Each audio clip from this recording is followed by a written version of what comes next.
My name is Ellie, and if you told me 3 years ago that I'd be in this mess, I'd have laughed.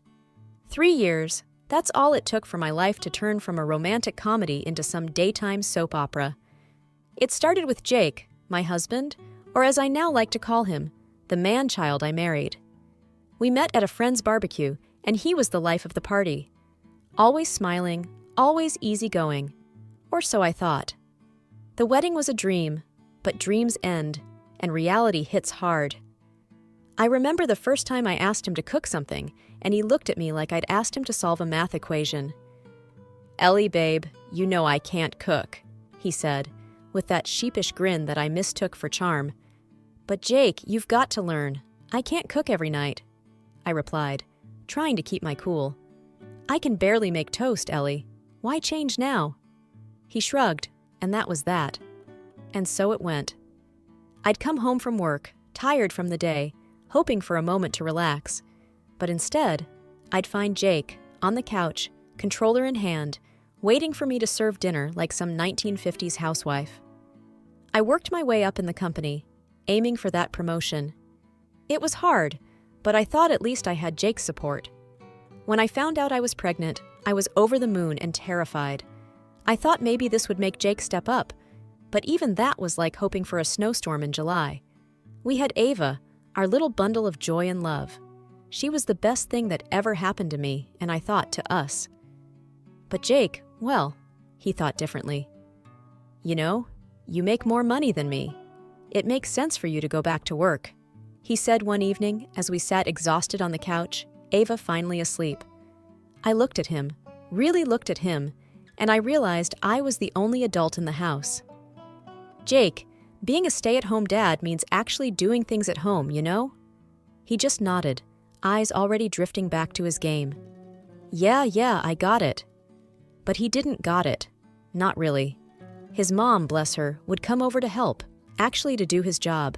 She was a saint, loved Ava to bits, loved me too, in her own way. She'd shake her head at Jake, whispering, "You got your father's brains, but none of his sense." Then, like some cruel twist of fate, Jake's parents passed away. Within a month of each other, like they couldn't live without the other. I was heartbroken. They were the parents I never had. Jake, though, he just saw dollar signs. The day he told me he wanted a divorce, it was like any other Tuesday. I was chopping vegetables for dinner, Ava was drawing at the kitchen table, and Jake strolled in like he owned the place. "I want a divorce, Ellie," he said, not a hint of emotion in his voice. I stopped chopping. "What?" "I'm getting the inheritance, the house. I don't need this. Any of this." He gestured around, at the home we built, at our life. "You mean you don't need us?" I said, my voice low, trying to keep it together for Ava's sake. "Yeah, something like that," he shrugged. And just like that, the illusion shattered. There was no happily ever after waiting for me. Just a grown man walking out the door, leaving his wife and daughter behind, chasing after the ghost of money yet touched. That was the beginning of the end. Or maybe it was a new beginning. Just not the one I expected. The night Jake left, I sat on the edge of Ava's bed, watching her sleep. My mind raced with what I needed to do next. The thought of divorce had danced around my head before, but now it was a music blaring full volume. I had wanted to do it, to break free from the man who couldn't even fry an egg, but then Ava came along, and she changed everything. I remember the morning after he left. I was sipping my coffee, the silence of the apartment pressing down on me. Ava was at my feet, playing with her blocks, oblivious to the storm in her mother's heart. "Mommy, where's Daddy?" she asked, looking up at me with those big, curious eyes. "He's gone to stay somewhere else for a while," I said, keeping my voice steady. "Why?" she pressed, in that innocent way kids do when they sense a deeper story. "Sometimes people need a little time apart," I said, hoping she'd let it go. "Will he come back?" Her voice was small, worried. I sighed. "I don't know, sweetheart, I don't know." That day at work was a blur. I was there physically, but my mind was a million miles away. When I finally got home, the loneliness of the empty apartment was a slap in the face. I had to do something, anything. I called my sister Laura, the one who always seemed to have her life together. "Laura, it's Ellie. Jake left," I blurted out as soon as she picked up. "Ellie, what happened?" Laura's voice was a mix of concern and, "I told you so." "He wants a divorce," I said, the words tasting like ash in my mouth. There was a pause and then, "Are you okay?" "No, not really, but I will be. I have to be for Ava," I replied, finding a strength I didn't know I had. "You're better off without him, Ellie. You know that, right?" Laura's voice was firm now, the big sister coming through. "Yeah, I guess I do." "Good. Now let's talk about what you're going to do next." And we did. We talked about lawyers, about finances, about how I was going to navigate being a single mom. Laura was a rock, and I clung to her advice like a lifeline. The next few weeks were a whirlwind of meetings and paperwork. Divorce is like that. A lot of hurry up and wait, mixed with moments of heartache. I was angry, more than I thought possible, but underneath that anger was a resolve forming. I was going to get through this, not just for me, but for Ava. She deserved a life free from the chaos her father brought. Ava, she was my light in the darkness. Her laughter, her smile, they kept me going when all I wanted to do was curl up and hide from the world. One evening, as I was putting her to bed, she looked at me with those big, wise beyond her years eyes and said, "Mommy, I don't need Daddy. I just need you." And just like that, the edge of decision wasn't so sharp anymore. I knew what I had to do. I was going to fight for a better life, for both of us. It was time to let go of the life I thought I wanted, and embrace the one waiting for us. Just me and Ava, against the world. The divorce papers sat heavy on the kitchen table, like unwanted guests that wouldn't leave. It's funny how a few sheets of paper can turn your world upside down. Ava was at daycare, giving me a few hours of silence to think, or maybe to avoid thinking. The apartment felt empty, echoes of the life we used to have bouncing off the walls. I tried to keep things normal for Ava's sake. But every night, when I'd put her to bed and sit down to face the evening alone, the silence screamed at me. I had to do something with my hands, keep busy, so I started fixing things around the house, stuff that Jake never got around to doing. One Saturday, the sink decided to start leaking, a steady drip-drip that drilled into my brain. I had half a mind to call Jake and demand he come fix it, just out of spite. But I didn't. Instead, I found myself in the hardware store, standing in an aisle of pipes and wrenches, feeling out of my depth. "Need some help?" A voice broke through my confusion. I looked up to see a woman, about my age, hair pulled back in a no-nonsense ponytail, a name tag that read Maggie. "Yeah, my sink's leaking, and I don't even know where to start," I admitted. Maggie smiled. "Let's start with the basics then. You got a wrench?" Back home, armed with my new tools and a hastily scribbled set of instructions, I tackled the sink. It took me 3 tries and a lot of muttered curses, but I fixed it. I fixed it. There was a small sense of victory, standing there, watching the water run smoothly without a single drop escaping. My phone rang, shattering the moment. It was Jake's aunt, Linda. I hesitated before answering. She'd been caught in the middle of all this, wanting to support her nephew, but knowing he was in the wrong. "Ellie, it's Linda. I was just wondering how you and Ava are doing." Her voice was tentative, like she was walking on a tightrope. "We're managing, Linda. How are you holding up?" It's been hard. I miss seeing Ava." The guilt hit me then. Despite everything, Linda loved Ava, and Ava loved her. "Why don't you come over for tea tomorrow? Ava would love to see you." "Really? I'd like that, Ellie. Thank you." It wasn't just the broken sink that got fixed that day. Linda came over the next afternoon, and for a couple of hours, our little apartment felt like a home again. Ava giggled as Linda chased her around, and I realized how much I'd missed the sound of someone else's laughter in our home. Linda and I sat on the couch, watching Ava play, an unspoken truce hanging between us. "You're doing a good job, Ellie," Linda said, breaking the silence. I shrugged. "I'm trying." "No, really. Jake, he's my nephew, but he's not doing right by you or Ava." I looked at her, really looked at her, and saw the pain in her eyes. She was an aunt, torn between her nephew and her grandchild, And despite everything, she was here, choosing us. Life after Linda's visit settled into a new kind of rhythm. Ava's laughter filled the gaps in our little home, and my days blurred with work and motherhood. I almost forgot about Jake, almost. Then came the call that pulled him back into our lives like a bad rerun of a show you never liked. "Miss Ellie, this is Harold Greer. I'm the executor of your late father-in-law's estate. I'd like to schedule a time for you to come in and discuss the will." The voice on the other end of the phone was formal, detached. A cold knot formed in my stomach. "Of course, Mr. Greer. When do you need me?" "We've scheduled the reading this Thursday at 3 p.m. Will that work for you?" I agreed, though my mind was racing. What could possibly be in that will for me? Jake was the son. Surely he'd be the one to inherit. I shook the thoughts away and focused on getting through the week. Thursday came too fast. I sat in a stiff chair in a lawyer's office that smelled of leather and old books. The room was quiet, too quiet. Jake sat across from me, a smug look on his face. He hadn't even said hello. Mr. Greer cleared his throat. "Thank you for coming. I'll get straight to the point." He read through the legal jargon, and with each word, Jake's smile grew wider. But then, Mr. Greer said something that wiped the grin right off Jake's face. "And to my granddaughter, Ava, I bequeath the majority of my estate, including the family home and associated assets. To my son, Jake, I bequeath the ownership of my apartment on 5th Street, under the condition he maintains employment for a period of no less than 6 months." Jake's mouth dropped open. "What? That's it? The apartment? There's got to be some mistake." "No mistake, Mr. Jake. Your parents were very clear." Mr. Greer's voice was steady, unyielding. "But I'm his son.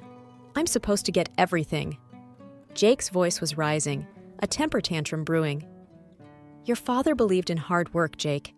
He wanted to encourage you to stand on your own," I found myself saying, surprised at my own calmness. Jake turned on me. "This is your fault, Ellie. You turned them against me." Mr. Greer interjected. "Your parents made these decisions long before your separation, Jake." The room spun with the weight of the revelation. I was to manage a fortune for Ava, a future I could secure for her. And Jake, well, Jake was left with an apartment and a challenge. The days that followed were filled with a relentless barrage of calls and paperwork. Jake was furious, calling at all hours, his voice oscillating between begging and demanding. "Ellie, you have to talk to Greer. You have to get him to change this. It's not fair." Jake's voice was desperate one afternoon, the anger giving way to something that sounded like fear. "Jake, it's done. Your parents made their decision," I said, trying to keep my voice steady while Ava played in the background, blissfully unaware. "But you can do something. You have control over Ava's share, right? We're still married." He was grasping at straws, and we both knew it. "Even if I could, I wouldn't. This is for Ava's future, not for us. Not for you to squander," I replied, the finality in my voice feeling like a nail in the coffin of our relationship. He hung up with a string of words I was glad Ava couldn't understand. Severing ties with Jake was like cutting through a thick, gnarled vine that refused to let go. The divorce proceedings turned sour, with Jake's lawyers trying every trick in the book to get him a piece of Ava's inheritance. But my resolve was ironclad. I was fighting for my daughter now, not just for myself. The day we stood before the judge, Jake looked deflated, a shadow of the brash man who had demanded a divorce with such arrogance. The judge was a stern-faced woman who looked like she didn't suffer fools gladly. "Mr. Jake, it seems to me that you're trying to claim what has been clearly and legally bequeathed to your daughter," she said, after hearing Jake's lawyer out. He tried to argue, "But she's just a child. I'm her father, I should be." The court finds no reason to deviate from the will as it stands. The petition is denied. The judge cut him off, her gavel hitting the block with a thud that echoed in the silent courtroom. The dust had barely settled from the courtroom when the full weight of the will's revelation began to sink in. I was now not only the sole caretaker of Ava, but also the steward of her future. It was a daunting reality, a heavy mantle that I carried out of the courthouse that day. I sat down at our modest kitchen table, the sunlight filtering in and landing on the stacks of legal documents that spelled out Ava's inheritance. I shuffled through them, the words trust and estate leaping out at me. They felt alien, too grand for our simple life. My phone buzzed, a number I didn't recognize flashing on the screen. I answered tentatively. "Miss Ellie? This is Janet from First Community Bank. We need to schedule an appointment to set up the trust for Ava."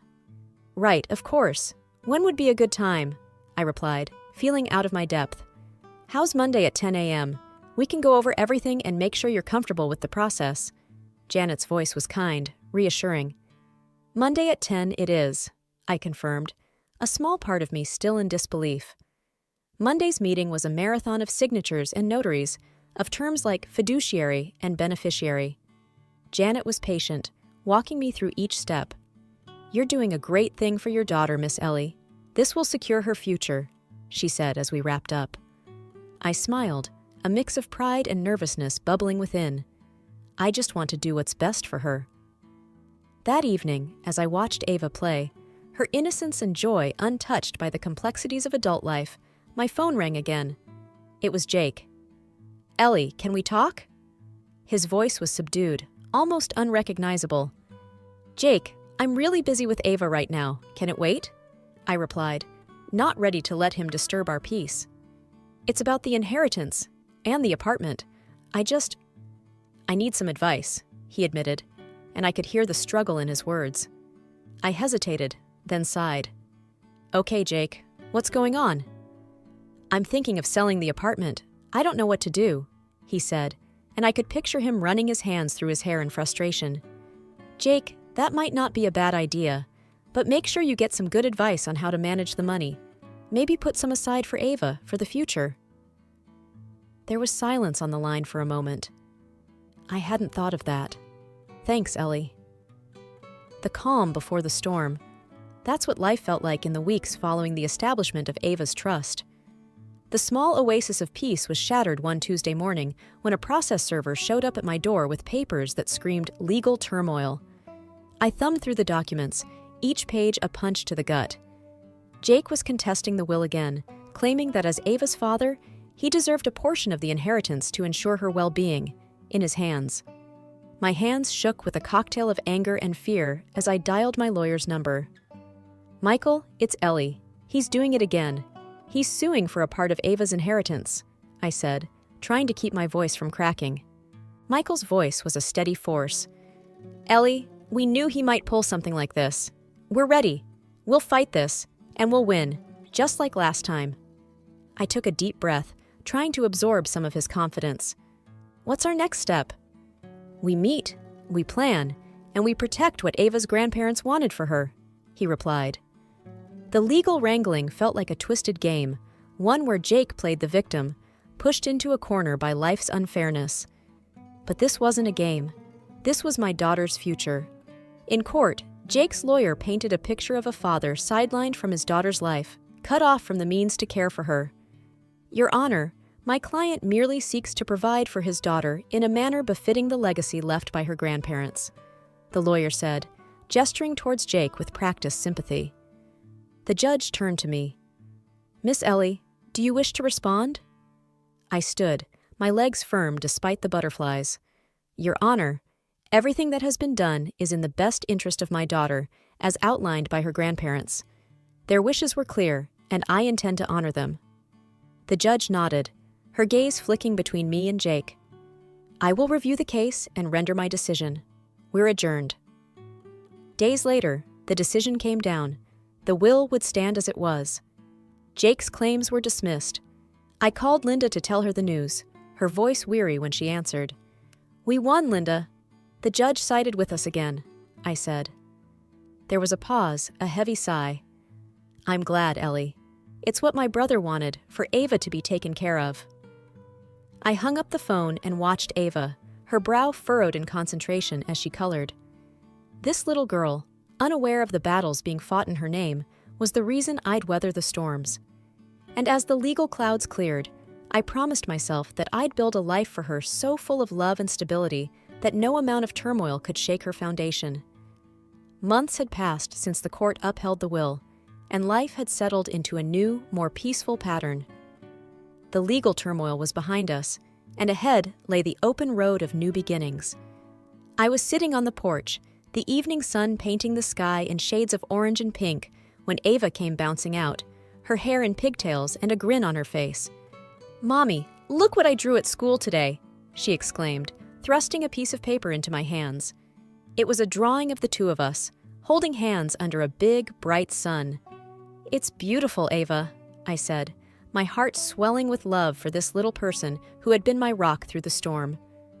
"Miss Ellie, there's a call for you," called Mrs. Parker, our neighbor who had become a friend and sometimes babysitter. I walked inside, curious. "This is Ellie." "Miss Ellie, it's Janet from the bank. I wanted to let you know that the trust for Ava has been set up successfully, and we've made the first investment for her future education." A wave of relief washed over me. "Thank you, Janet. That's wonderful news." I hung up and went back outside to join Ava, who was now chasing fireflies as they began to light up the twilight. "Mommy, do you think Daddy will come to my birthday party?" Ava's question came out of nowhere, her voice hopeful yet uncertain. I paused, considering my words. "I don't know, honey, but we'll have a great party with or without him. The most important thing is that we're together." Ava nodded, seemingly satisfied with my answer, and went back to her game. Later that evening, after Ava had fallen asleep, I sat down with a cup of tea and the last of the day's mail. There was a letter from Jake. My hands trembled slightly as I opened it. Inside was a short note. "Ellie, I've been doing some thinking. I'm sorry for everything. I'm getting help, trying to get better. I won't bother you for money again. I hope I can be the father Ava deserves one day. Jake." I set the letter down, a complex mix of emotions churning inside me. Anger, relief, hope, each battling for prominence. I realized that Jake's journey was his own, and while I hoped he'd find his way for Ava's sake, my focus was on the life I was building for us. The next morning, Ava and I planted flowers in the garden, her laughter filling the air, mixing with the sound of the birds and the rustle of the leaves. It was a simple moment, but it was ours, and it was filled with the promise of a new day. As we patted down the last of the soil, I looked at our home, the garden, and my daughter, and I knew that this was just the beginning. There would be challenges ahead, but there would also be joy, growth, and love, the kind that survives even the darkest storms. "Mommy, will the flowers grow big?" Ava asked, looking up at me with wide, hopeful eyes. "Yes, Ava, with a little care and time, they'll grow big and strong, just like you," I said, taking her hand in mine.